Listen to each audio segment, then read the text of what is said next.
இங்கே ஸ்க்ரீன் இல்லை, இங்கே ஸ்க்ரீன் இருக்குது. ஸோ உங்களாலேயே பார்க்க முடியும் இந்த விசிபிலிட்டி. கண்ணாடி மாதிரி தான் இருக்கும், உங்களுக்கு வியூ எல்லாமே கிளியராக இருக்கும். வெயில் மட்டும்தான் உங்களுக்கு உள்ளே வராது. ஸோ வெளிச்சம் உள்ளே வரும், ஹீட் உங்களுக்கு ஒரு குட்டு உள்ளே வராது. ஸோ எல்லாருக்கும் வணக்கம். நான் பரத் பேசுகிறேன். இருக்கு இன்னைக்கு பார்த்தீங்க அப்படின்னா நம்ம தோரிமான் ஒரு சைட்டில் இருக்கோம். வீடு முழுக்க வந்து பால்கனி ஸ்க்ரீன்ஸ் வந்து நம்ம இன்ஸ்டால் பண்ணியிருக்கோம். Fibre balcony screen. இதோட அட்வான்டேஜஸ் நிறையா இருக்குது. நான் அதை டெப்த்தாக நிறைய வீடியோ சொல்லியிருக்கேன். இந்த எதுக்கு நம்ம பண்ணியிருந்தோம்னு பார்த்தீங்க அப்படின்னா, டேரெக்டாக வந்து 2 ஜன்னல் வந்து வெஸ்ட் ஃபேசிங்கில் இருக்குது.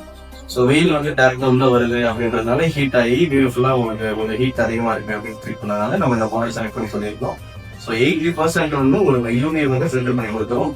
இது போக இந்த ஃபேப்ரிக்கு நிறைய அட்வான்டேஜஸ் இருக்குது. சைடு வந்து முடிஞ்சு எக்ஸலண்ட்டாக வந்துருக்கு. ஸோ அப்படியே வாங்க நான்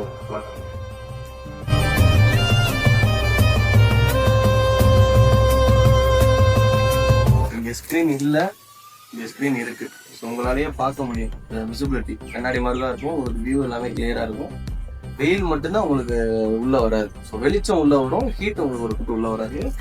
இதுதான் நம்ம சொன்ன ஃபேப்ரிக். கலர் ஷேட் பார்த்தீங்க அப்படின்னா டார்க் கோல்டு ஷேடு இருந்தது.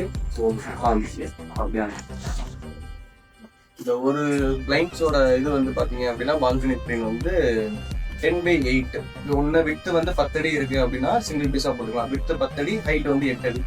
இல்லாட்டி விட்டு 8 அடி, ஹைட் வந்து 10 அடி அந்த மாதிரி பண்ணிக்கலாம். இது வந்து 12 அடிக்கு 10 அடி வந்தது அப்படின்றதுனால நம்ம அப்படியே டபுளாக போட்டுக்கிறோம்.